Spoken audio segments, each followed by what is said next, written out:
বলে আমি বিশ্বাস করি। আচ্ছা, আজকে আমরা একটা গুরুত্বপূর্ণ টপিক নিয়ে একটু কথা বলবো, সেটা হচ্ছে ট্রান্সফরমেশন অফ সেন্টেন্স। এই টপিকটা প্রতিটা ক্লাসেই থাকে, মানে প্রতিটা জব পরীক্ষায়, জব এক্সামগুলা, সেটা হতে পারে বিসিএস, হতে পারে ব্যাংক, হ্যাঁ, বাংলাদেশের টপ 2টা জব বিসিএস, ব্যাংক। এটা অ্যাডমিশন টেস্ট, মানে ভার্সিটি অ্যাডমিশন টেস্ট, ঠিক আছে, ভার্সিটি অ্যাডমিশন টেস্টে এটা থাকে। এরপরে এইচএসসি স্টুডেন্টদের থাকে, এসএসসিতে থাকে, জিএসসিতে থাকে, ক্লাস 6, 7, 8, 9, এমন কোনো ক্লাস নাই যে ক্লাসে ট্রান্সফরমেশন অফ সেন্টেন্স টপিকটা থাকে না। কিন্তু এই ছোটোবেলা থেকে ক্লাস 6 থেকে শুরু করে একদম এই আজকের বয়স পর্যন্ত আপনাদের যারা জব পরীক্ষা দিতে যাচ্ছেন বা দিচ্ছেন, প্রত্যেকেরই এই টপিকটা নিয়ে ঝামেলা হয়। এর কারণ হচ্ছে আমরা আসলে এই টপিকটা বা যে কোনো টপিকে বুঝে শুনে পড়ি না। গদবাঁধা নিয়ম, ছোটোবেলার যে গদবাঁধা বইপত্র, গাইড, গদবাঁধা লেকচার শিট, গদবাঁধা লেকচার, এগুলো দেখে দেখে মাথা পুরো হ্যাং হয়ে, মানে এখন ভালো কিছু বললেও আমরা আসলে নিতে পারি না, সহজ সিস্টেমটা আমরা জানি না। তো আজকে আমরা কথা বলবো ট্রান্সফরমেশন অফ সেন্টেন্সের 2-1টা রুল নিয়ে কথা বলবো। যতটুকু দিব অতটুকু আপনি পারবেন, এরপরে অন্য একটা ক্লাসে আরও দেওয়ার চেষ্টা করব। ট্রান্সফরমেশন অফ সেন্টেন্স কয়েক রকম হতে পারে, সেটা হচ্ছে অ্যাফার্মেটিভ, ঠিক আছে, অ্যাফার্মেটিভ থেকে নেগেটিভ হতে পারে, অর্থাৎ হ্যাঁ বোধক বাক্য থাকবে আপনি না বোধক করবেন, অথবা না বোধক থাকবে আপনি হ্যাঁ বোধক করবেন। ট্রান্সফরমেশন আরেক ধরনের হচ্ছে অ্যাসার্টিভ থেকে ইন্টারোগেটিভ হতে পারে, অর্থাৎ সাধারণ বিবৃতিমূলক বাক্য দেওয়া থাকবে অ্যাসার্টিভ সেন্টেন্স, আপনি সেটাকে প্রশ্নবোধক বাক্যে পরিণত করবেন, অথবা প্রশ্নবোধক বাক্য দেয়া থাকবে, আপনি সেটাকে অ্যাসার্টিভ সেন্টেন্স বা বিবৃতিমূলক বাক্যে আপনি কি করবেন, পরিবর্তন করবেন। আচ্ছা, ঠিক আছে, পরিণত করবেন। এরপরে আরেক ধরনের ট্রান্সফরমেশন আসতে পারে অ্যাসার্টিভ থেকে এক্সক্লেমেটরি, অ্যাসার্টিভ থেকে অপটেটিভ, তবে এগুলা সাধারণত জব বা অ্যাডমিশন টেস্টে আসে না, এই ছোটো বাচ্চাদের 6, 7, 8-এর ছেলে পেলেদের টুকটাক আসে, বাট ওগুলা আননেসেসারি জিনিস, এগুলো আলোচনা করা শিখাটা একদম অপ্রয়োজনীয়, সময় নষ্ট ছাড়া কিছুই নয়। আপনি একটা বাক্যকে অপটেটিভ করতে যাবেন কেন, অ্যাসার্টিভকে দরকার নাই তো, ওইটাকে চেঞ্জ শেখা দরকার নেই। অপটেটিভ আকারে শেখেন, ইম্পারেটিভ আকারে শিখেন, চেঞ্জিংয়ের কোনো শেখার কোনো দরকার নাই। বাট অ্যাফার্মেটিভ থেকে নেগেটিভ, অ্যাসার্টিভ, ইন্টারোগেটিভ, এগুলোর দরকার আছে।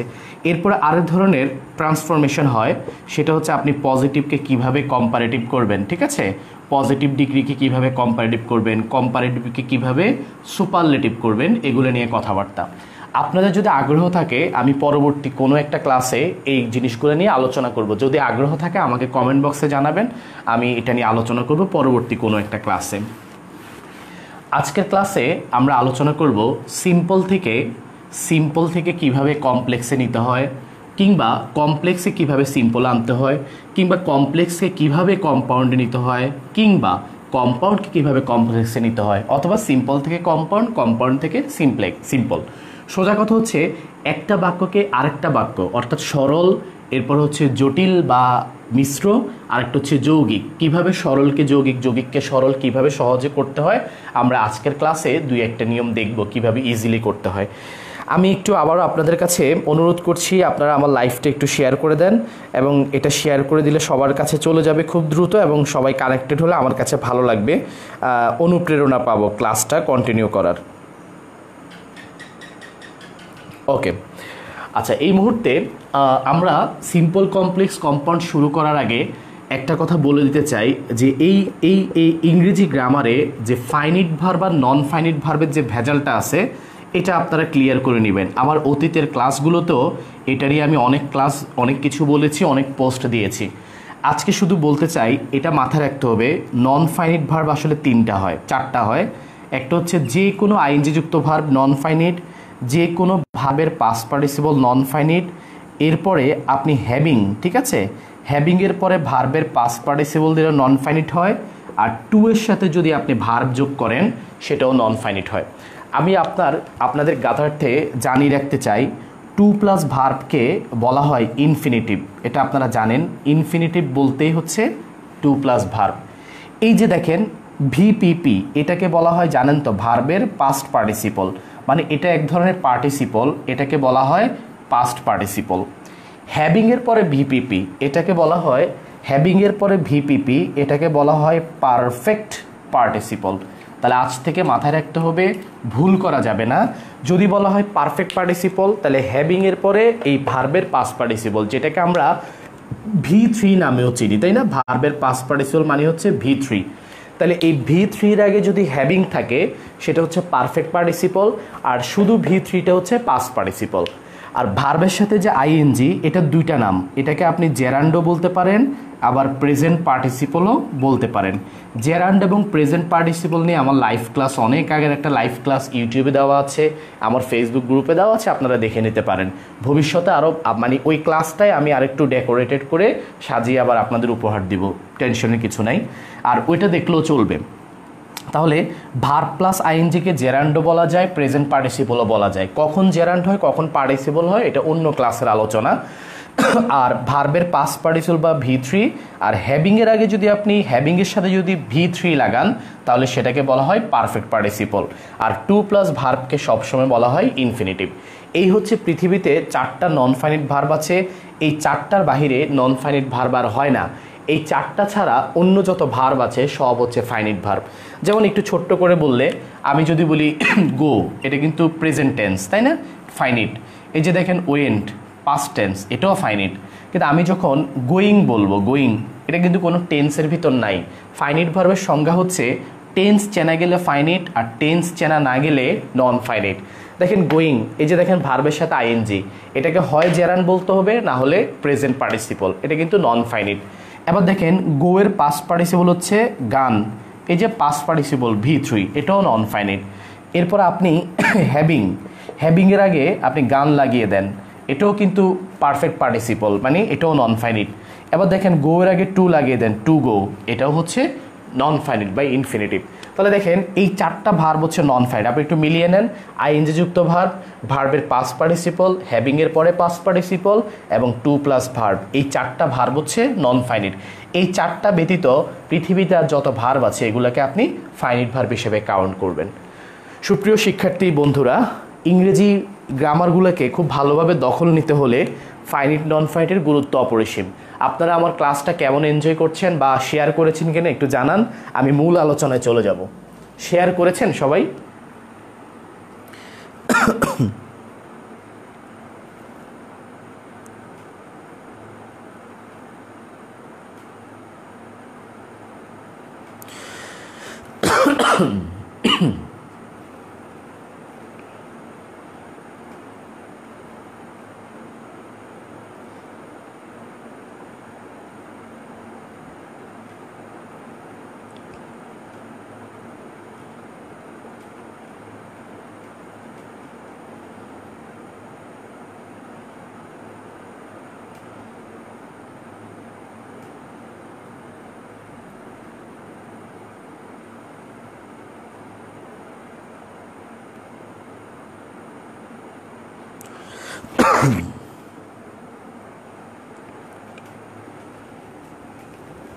আচ্ছা, দেখি কে কে আছে আমার সাথে। অনেকেই আছে। শফিকুল ইসলাম আছে নরসিংদী থেকে, নারায়ণগঞ্জ থেকে আছে আবু মোমেন, সালাউদ্দিন আছেন, এরপরে SM সালাউদ্দিন, ঠিক আছে, অনেকে আছেন, সুতপা বসাক আছেন, প্রাণকৃষ্ণ মজুমদার আছেন।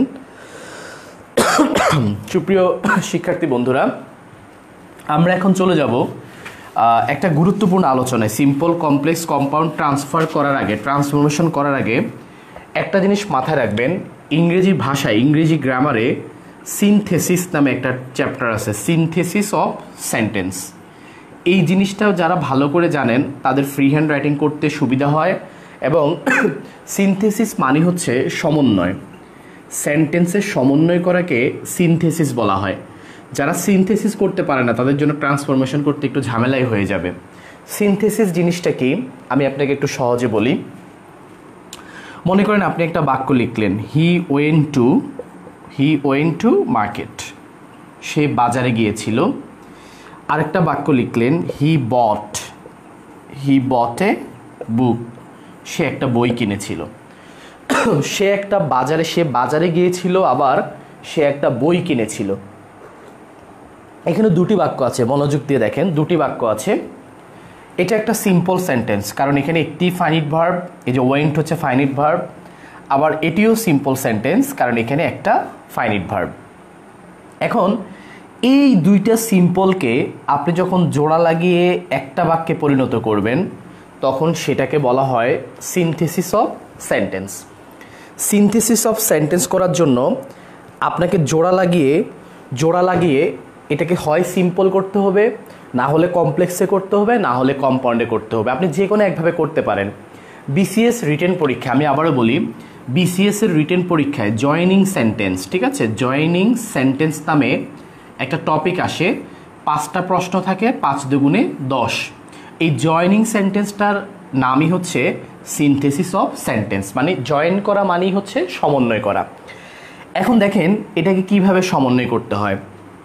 প্রথমে ওয়েন্ট একটা ভার্ব, বট একটা ভার্ব। আপনি যখন দেখবেন যে দুইটা কাজ ঘটে গেছে, বাজারেও গিয়েছে আবার বইও কিনেছে, দুইটা কাজ ঘটে গেছে, দুইটা কাজ যখন ঘটে যাবে তখন ওই বাক্যকে সমন্বয় করার জন্য আপনি যদি কম্পাউন্ডে সমন্বয় করতে চান, কম্পাউন্ড সেন্টেন্সে, তাহলে প্রথমে বাক্যের প্রথম বাক্যটা লিখবেন হি ওয়েন্ট টু মার্কেট।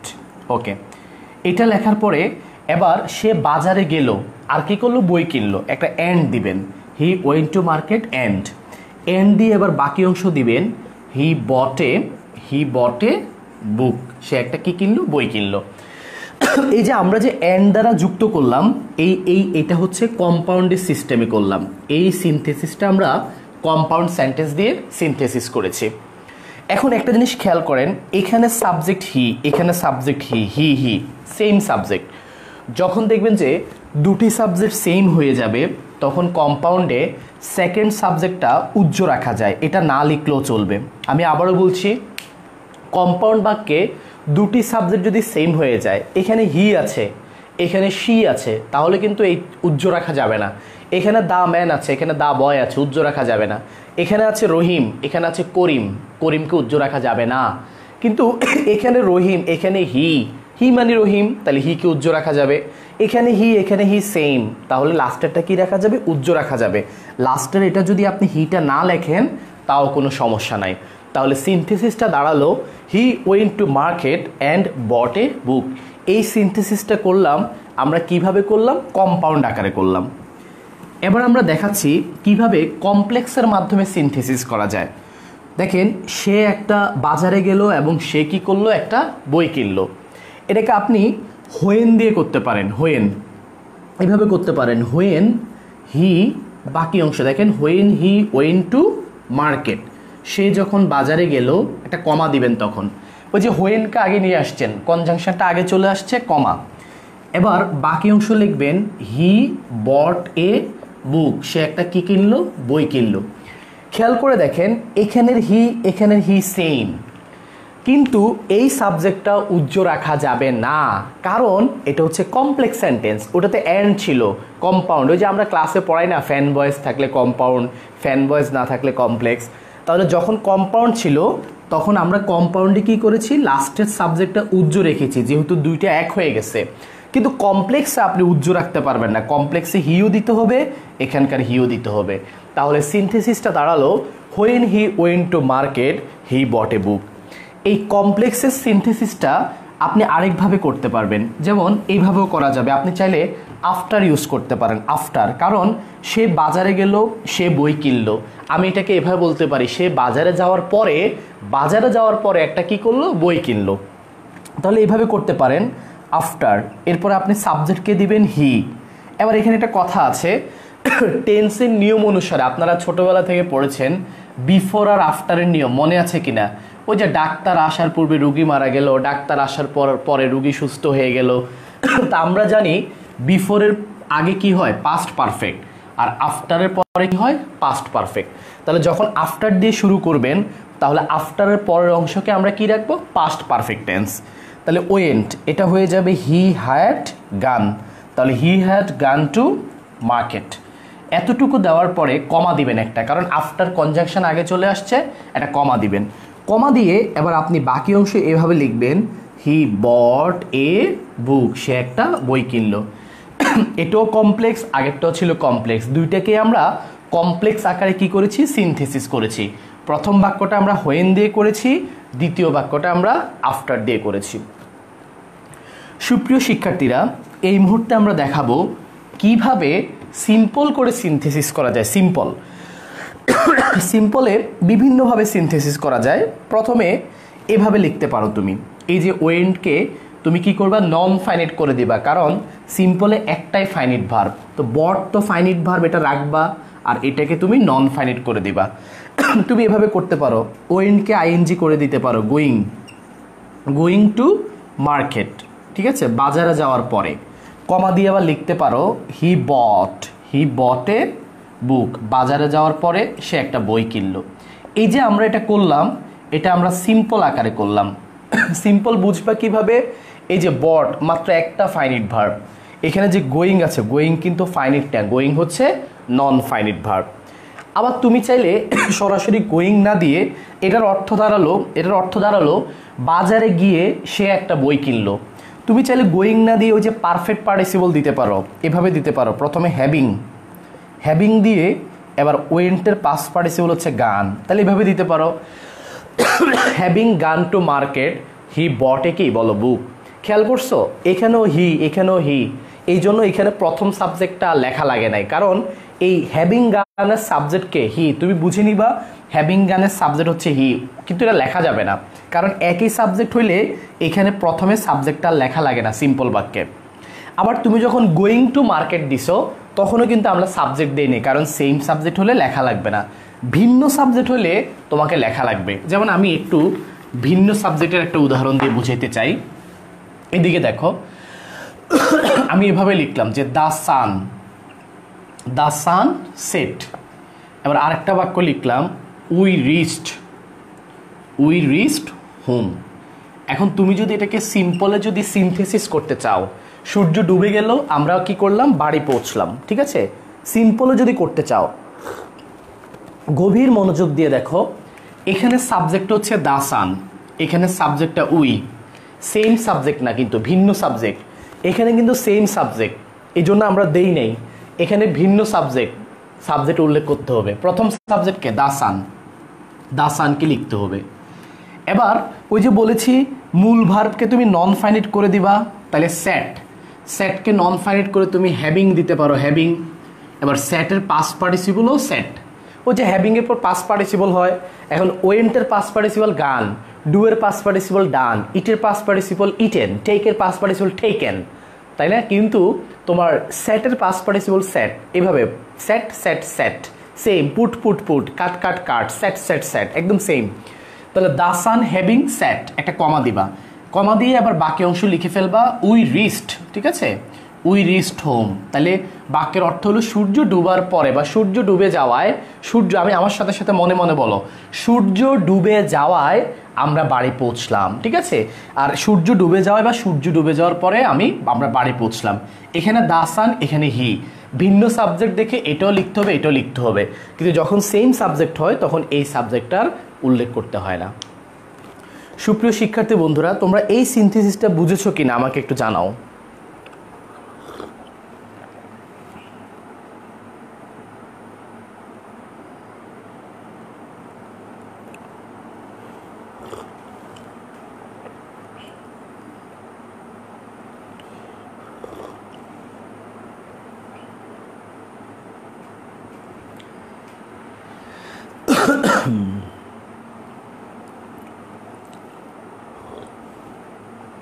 একটু কমেন্টে জানাও বুঝতে পেরেছো। হ্যাঁ, অনেকেই আমার সাথে আছেন। হ্যাঁ ঠিক আছে, আলহামদুলিল্লাহ ভালো আছি ভাই। ওকে,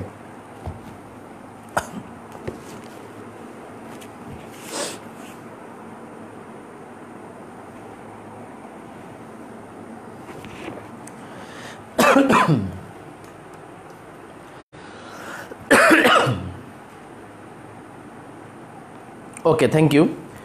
তো আমি আরও দুইটা সেন্টেন্স দিয়ে সিনথেসিসটা আরেকটা ক্লিয়ার করে বুঝাই, আরেকটু দরকার আছে, দাঁড়াও। সেটা হচ্ছে, মনে করো যে এই বাক্যটা দেখো, বাক্যটা এরকম থাকলো যে he tried heart and soul, সে প্রাণপণে চেষ্টা করেছিল। এবার লিখলাম হি পাস্ট, ঠিক আছে, হি পাস্ট, ঠিক আছে, হি পাস্ট, তারপরে সে পাস করলো। তাহলে সে প্রাণপণে চেষ্টা করেছিল, সে পাস করলো, বা পাস্ট ইন দ্য এক্সাম, পরীক্ষায় পাস করলো। এটাকে আসো সিনথেসিস করি, সিম্পলে করি, কমপ্লেক্স কম্পাউন্ডে তো পারবা। সিম্পলে দেখো, মূল ভার্বকে ট্রাইড, এখানে মূল ভার্ব হচ্ছে পাস্ট, তাহলে এই ভার্বটাকে নন ফাইনাইট করে দাও, সাবজেক্ট সেম, প্রথম সাবজেক্টটা লেখা লাগবে না। তাহলে দেখো এটাকে এভাবে করতে পারো, হ্যাভিং দিয়ে এবার ভার্বের পাস্ট পার্টিসিপলকে বলো ট্রাইড, তাহলে হ্যাভিং ট্রাইড হার্ট অ্যান্ড কি হবে, হার্ট অ্যান্ড সোল। এবার একটা কি দিয়ে দিবা, কমা দিয়ে দিবা, কমা দিয়ে এবার হি পাস্ট, তাহলে বাক্যের অর্থ হচ্ছে প্রাণপণে চেষ্টা করার পরে সে কি করলো বলো তো, সে পাস করলো, প্রাণপণে চেষ্টা করার পরে সে পাস করলো। আসো আমরা এবার এই সেন্টেন্সটা দেখি, হি ওয়াজ অ্যাংরি উইথ মি।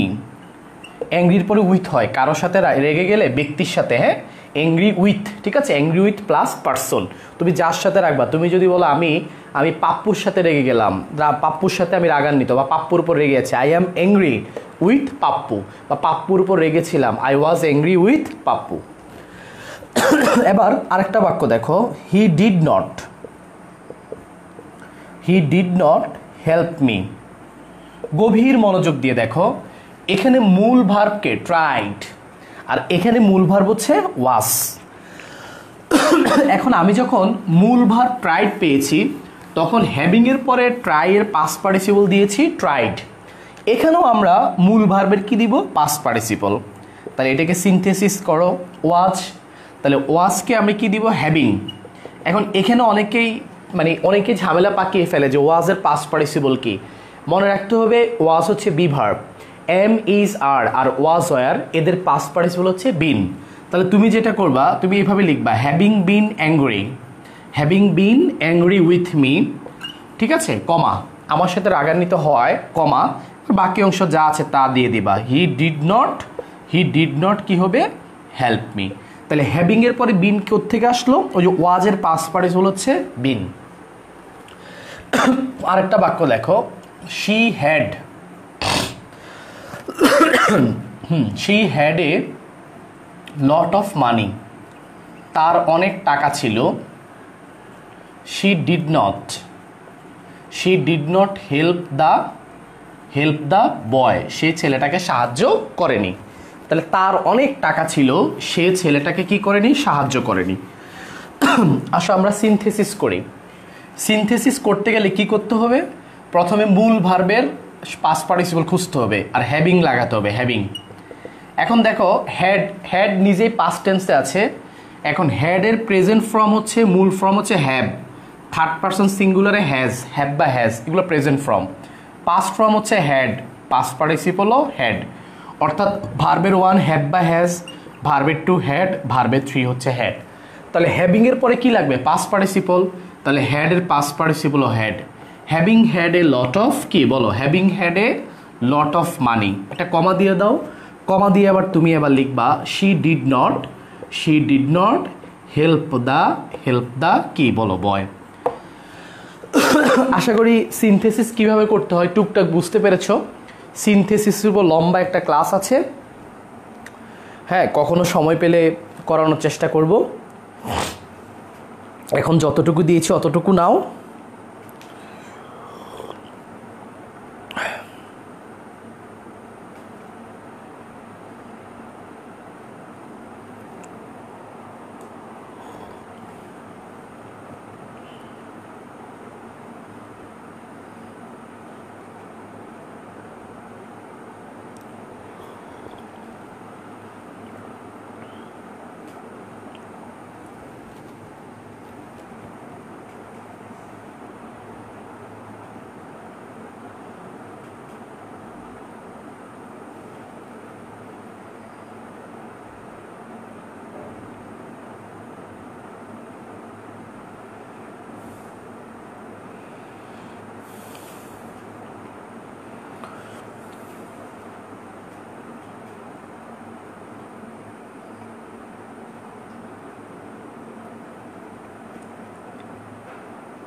আচ্ছা, কি অবস্থা? কে কোথা থেকে আছো? কি অবস্থা? কেমন আছো? দিনকাল কেমন যাচ্ছে? আচ্ছা, সিনথেসিস বিভিন্ন উপায়ে করা যায়। আমি সিনথেসিসের আরেকটা নিয়ম তোমাদের সাথে শেয়ার করি, এরপরে দেখি কি করা যায়। মনে করো লিখলাম যে আই হ্যাভ এ মনে করো এখন ঈদের সময় গরু, আই হ্যাভ এ কাউ, আমার একটা কি আছে? গরু আছে। তাহলে আমার একটা গরু আছে, I want to sell it. আমার একটা গরু আছে, আমি এটা বিক্রি করতে চাই। দেখি এটাকে সিনথেসিস করে দাও তো, পারো কিনা, ঠান্ডা মাথায় বুঝে শুনে। সিনথেসিস করে দাও। একজন লিখেছে আপনি কখন ক্লাস নেন? ফেসবুক লাইভে আমি যখন ইচ্ছা তখন আসি, আর রেগুলার ক্লাস চলে বর্তমানে অনলাইনে জুম অ্যাপের মাধ্যমে। ফেসবুক লাইভ হুটহাট আসে, যখন ইচ্ছা হয় তখন, ইচ্ছা না হলে আসি না। মানে এটাতে আসতে আমার বাধ্য না আর কি, ভালো লাগলে মন চাইলে আসি। আচ্ছা, I have a cow, I want to sell it. দেখি পারো কিনা, দেখো তো, এটা একটু করে দাও তো, সিনথেসিস করতে পারো কিনা।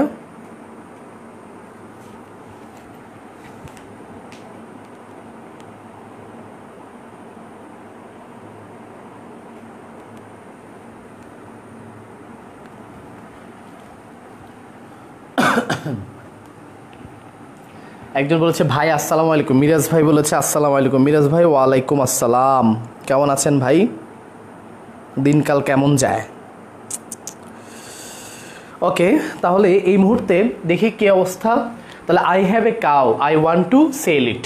দেখো এটাকে সিনথেসিস করবে এভাবে, দেখো আমার একটা গরু আছে, আমি এটা বিক্রি করতে চাই। তাহলে কোনো কিছু চাওয়া মানে উদ্দেশ্য, এগুলোকে তুমি ইনফিনিটিভ আকারে সিনথেসিস করে দিতে পারবা। Infinitive 2+ verb. যেমন দেখো আই হ্যাভ এ কাউ, তাহলে আমার একটা গরু আছে, আমি এটা বিক্রি করতে চাই। তাহলে আমার একটা গরু আছে বিক্রি করার জন্য, তাহলে I have a cow infinitive করে দাও, টু সেল ইট। দেখো এটা দেখো তো, এটা দেখো, she came here, she wanted to see me. সে এখানে এসেছে, সে আমাকে দেখতে চেয়েছিল। দেখি এটার মতো করে এটা সিনথেসিস করে দাও।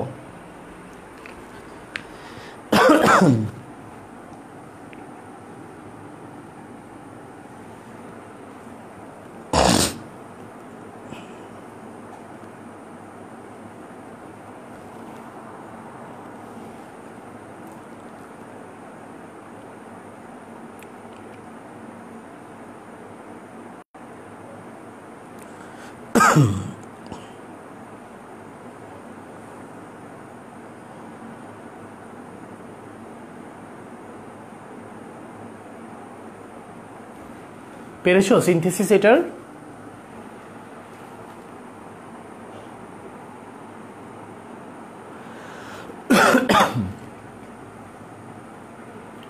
She came here, she wanted to see me. সে এখানে এসেছে, সে আমাকে কি করতে চায়? আমাকে দেখতে চেয়েছিল। তাহলে শি ওয়ান্টেড, দেখো এটা দেখো, শি কেম হিয়ার, সে এখানে এসেছিল। এবার বাকি অংশ দেখো, এবার কি করবা? শি কেম হিয়ার, এবার she wanted to see me, she came here, তাহলে she came here to see me. সে এখানে এসেছিল আমাকে কি করতে? দেখতে। দেখি এটা করে দাও তো, শি হ্যাজ ডিসাইডেড, সে সিদ্ধান্ত নিয়েছে। She will not talk to me, সে সিদ্ধান্ত নিয়েছে সে আমার সাথে কথা বলবে না। দেখি এটা সিনথেসিস করতে পারো কিনা, try yourself. She has decided, she will not talk to me.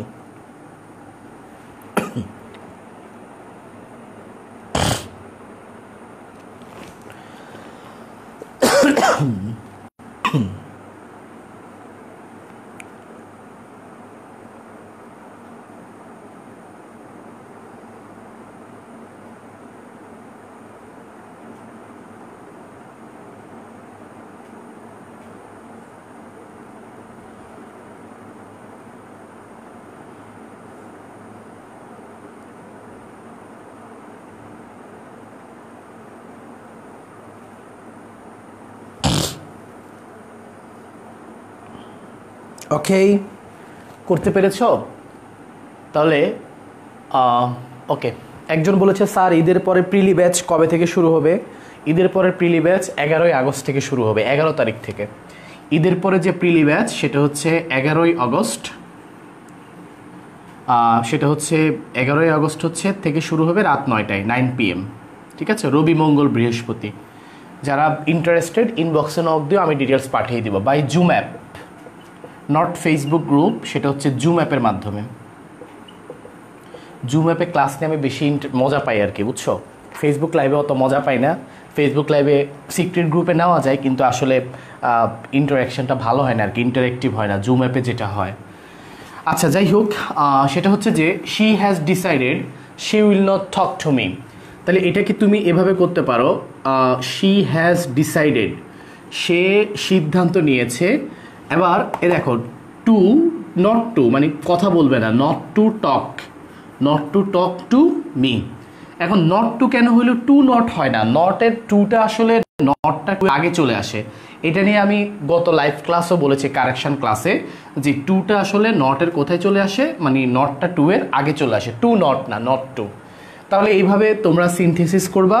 Car transformation বোঝার জন্য সিনথেসিস খুব গুরুত্বপূর্ণ। শুধু তাই নয়, সেন্টেন্স মেকিং, সেন্টেন্স চিন্তা করা, ফ্রি হ্যান্ড রাইটিং লেখা, এগুলোর জন্য সিনথেসিস অফ সেন্টেন্সের দরকার আছে। ওকে, ট্রান্সফরমেশন অফ সেন্টেন্সের আজকে আমরা একটা সহজ নিয়ম নিয়ে আলোচনা করব, খুবই সহজ নিয়ম। সেটা হচ্ছে এই যে সিম্পল সেন্টেন্সে যখন too dot dot dot to থাকে, তখন কমপ্লেক্সে কী করতে হয়? প্রথমে মুখস্থ করবা, সিম্পলের টু ডট ডট টু থাকলে কমপ্লেক্সে সো ডট ডট দ্যাট লিখতে হয়।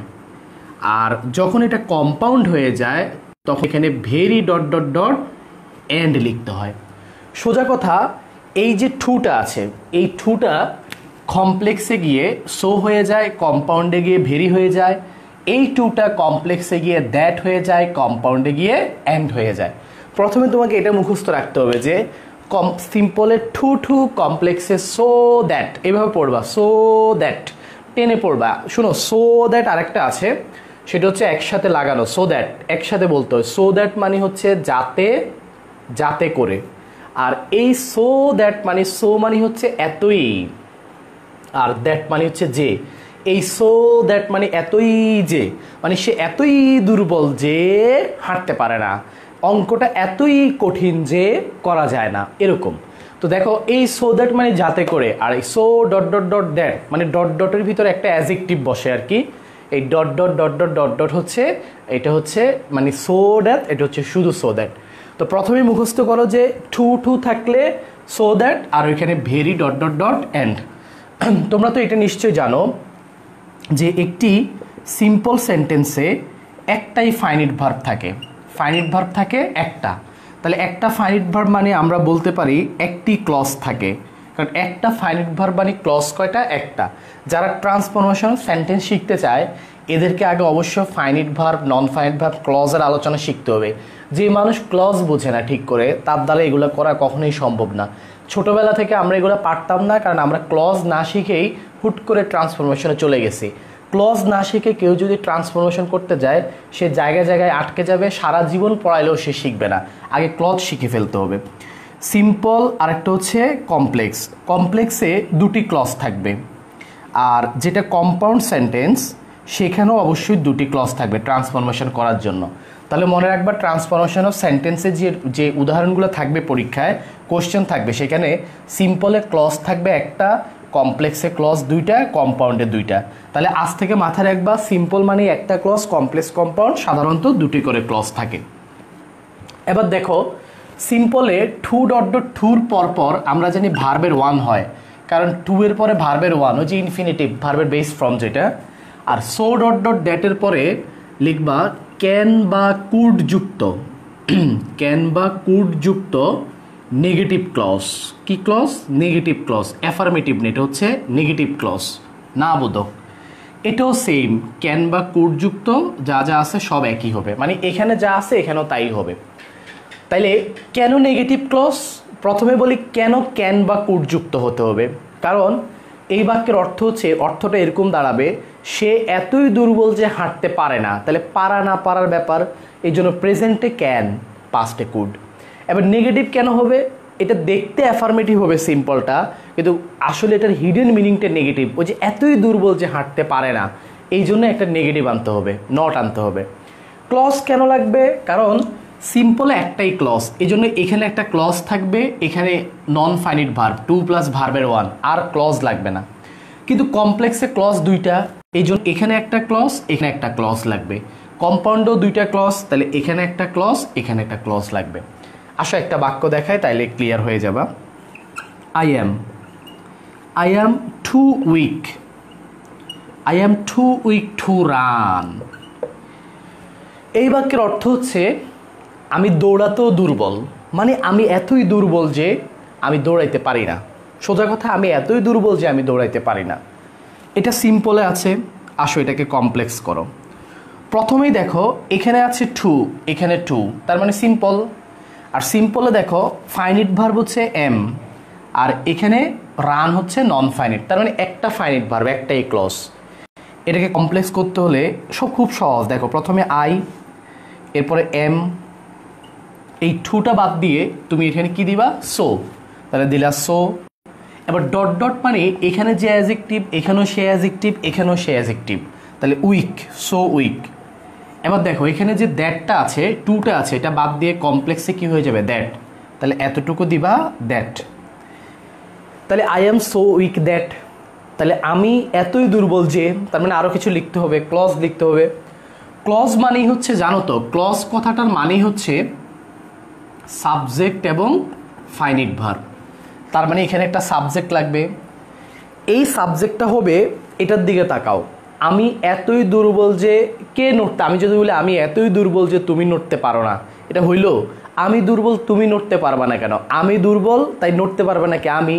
আমি যদি বলি সে এতই দুর্বল যে আমি হাঁটতে পারি না, তাহলে তার দুর্বলতার কারণে আমি কেন হাঁটতে পারবো না? আমি হাঁটতে পারবো, তার দুর্বলতার কারণে সে হাঁটতে পারবে না। তাহলে আই এম সো উইক, তাহলে আমি এতই দুর্বল যে হাঁটতে কে পারে না? আমি পারি না, তাহলে I am so weak that I. এবার সাবজেক্ট আই পেলাম, এবার ক্যান অথবা কুড। দেখো এম আছে, প্রেজেন্ট টেন্স, তাহলে ক্যান। এবার নেগেটিভ লাগবে, নেগেটিভে ক্যানের সাথে নট। এবার এখানে মূল ভার্ব কে, রান, তাহলে ক্যান নট রান। হয়ে গেল কমপ্লেক্স। এবার দেখো কম্পাউন্ড, দেখো কম্পাউন্ডে আই এম, এই সোটা উঠে হয়ে যাবে ভেরি, ভেরি উইক। আর এখানে যে এন্ড আছে, দ্যাট আছে, এটা হয়ে যাবে এন্ড।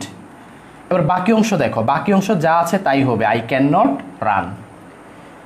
এবার একটা গুরুত্বপূর্ণ কথা, কমপ্লেক্সে যখন সেম সাবজেক্ট হবে তখন উজ্জ রাখা যাবে না, আগেও বলেছি। কিন্তু কম্পাউন্ডে সেম সাবজেক্ট হলে শেষেরটা না দিলেও চলবে। কম্পাউন্ডে দ্বিতীয় সাবজেক্ট উজ্জ রাখা যাবে যদি প্রথম সাবজেক্ট আর দ্বিতীয় সাবজেক্ট সেম হয়, কিন্তু সাবজেক্ট যদি সেম না হয় তাহলে উজ্জ রাখা যাবে না। যেমন এখানে আই আছে, ওইখানে হি আছে, হিটা লিখতে হবে, কিন্তু এখানে আই, ওইখানেও আই, এখানেও হি, ওইখানেও হি, শেষের সাবজেক্টটা উজ্জ রাখা যাবে, না লিখলেও চলবে। এটা অনলি ফর কম্পাউন্ড সেন্টেন্স। তাহলে প্রিয় শিক্ষার্থীরা, আমি আবারও বলি, টুকে সো বানাবা, এখানে ভেরি দিবা, টুকে দ্যাট দিয়ে এখানে অ্যান্ড দিবা, এখানে টু এর পরে ভার্ব থাকবে, এখানে দ্যাটের পরে একটা ক্লজ হবে, এখানেও অ্যান্ডের পরে একটা ক্লজ হবে। তোমরা কতটুকু বুঝতে পেরেছ? আমাকে এই সেন্টেন্সটার ট্রান্সফরমেশন করে দাও। আমি কম্পাউন্ড লিখবো, হ্যাঁ, আমি কম্পাউন্ড আকারে লিখছি, তোমরা সিম্পল আর কমপ্লেক্স করবা। I was very foolish and couldn't get it. Get it মানে বুঝতে পারা, আমি খুবই বোকা ছিলাম এবং আমি এটা বুঝতে পারি নাই। এটা কম্পাউন্ডে আছে, তোমরা প্রথমত কমপ্লেক্স করো, পরে লাস্টে এটাকে সিম্পল করো, দেখি কতটুকু বুঝতে পারছো।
কি অবস্থা? অনেকেই যুক্ত আছে আমার সাথে। কি অবস্থা তোমাদের? কেমন যাচ্ছে দিনকাল ভাইরা এবং বোনেরা? আমার সাথে আছে ইশাদ জামান, আরিফ আহমেদ, রত্না অধিকারী, তাজ নীলাদ্রি। আরবিতে লেখা, এটা বুঝতে পারছি না। মোহাম্মদ কি? মোহাম্মদ জামিল, পরেরটা কি? জামিল, বুঝতে পারছি। জামিল না জামাল? জামাল হবে, আরবিতে লেখা তো। আচ্ছা, মোহাম্মদ জামাল কি নামটা বুঝতে পারছি না। আচ্ছা, ফাতিমা জান্নাত, অনেকেই আছেন, যুক্ত আছেন। আচ্ছা, তাহলে I was very foolish and কি হবে? And could not get it. Okay, দেখো এখানে একটা আই উজ্জ্ব আছে, আমরা লিখি নাই কেন? কারণ প্রথম সাবজেক্ট দ্বিতীয় সাবজেক্ট একই হইলে কম্পাউন্ডের দ্বিতীয়টা লাগে না, এই জন্যই। কমপ্লেক্স হচ্ছে আই ওয়াজ ভেরি ফুলিশ। এবার কি করতে হবে? এখানে এই যে এখানে এনটা হয়ে যাবে আই ওয়াজ, ভেরিটা হয়ে যাবে কি? So. I was so foolish. এনটা হয়ে যাবে দ্যাট। এবার কম্পাউন্ডে তুমি সাবজেক্ট উল্লেখ করো নাই, কিন্তু কমপ্লেক্সে উল্লেখ করতে হবে। তাহলে আই, এবার বাকি অংশ কি হবে? I couldn't gate it. Okay, simple, অনেক সহজ। প্রথমে আই, এরপর ওয়াজ, সোটা বাদ দিয়ে কি দিবা? টু। আই ওয়াজ টু, এবার ফুলিশ, এবার এই যে দ্যাট বাদ দিয়ে কি দিবা? টু। ওকে, তাহলে দেখো ভেরিটা হয়ে গেল সো, এটা টু। এনটা হয়ে গেল দ্যাট, এটা টু। টু এর পরে মূল ভার্বকে, কুডন্ট হচ্ছে অক্সিলারি ভার্ব, মূল ভার্বকে গেট, তাহলে টু গেট ইট। এই তো হয়ে গেল সিম্পল কমপ্লেক্স কম্পাউন্ড। এরকম মাত্র 8টা নিয়ম আছে। 8টা নিয়ম দিয়ে 98% সিম্পল কমপ্লেক্স কম্পাউন্ড সমাধান করা যায়। আর বাকি 2% হচ্ছে তোমার প্র্যাকটিসের উপর। বাট এই 8টা নিয়মের বাইরে আর কিছু থাকে না। আমি আজকে একটা নিয়ম আলোচনা করলাম, পরবর্তী কোনো ক্লাসে চেষ্টা করব পরের নিয়মগুলো নিয়ে কথা বলার। ওকে, প্রিয় শিক্ষার্থীরা, একটা মেসেজ দিতে চাই, সেটা হচ্ছে যে যারা অনলাইনে জুম অ্যাপ ভিত্তিক, মানে জুম অ্যাপের মাধ্যমে আমার সাথে ব্যাচে ক্লাস করতে চাও, প্রাইভেট ব্যাচ, সেখানে প্রিলিমিনারির নতুন একটা ব্যাচ শুরু হচ্ছে। ব্যাচটা শুরু হবে 11ই আগস্ট। আমি আবারও বলি, 11ই আগস্ট রবি, এরপর হচ্ছে মঙ্গল, এরপর হচ্ছে বৃহস্পতি। রবি মঙ্গল বৃহস্পতি রাত 9টায় 11ই আগস্ট ক্লাসটা শুরু হবে। রবি মঙ্গল বৃহস্পতি রাত 9টায়। এখানে 40টা ক্লাস হবে। 40টা ক্লাসের ভিতর গ্রামারের ক্লাস থাকবে প্রায় 25, 26, 27টা, ভোকাবুলারি 3-4টা, মানে গ্রামার আর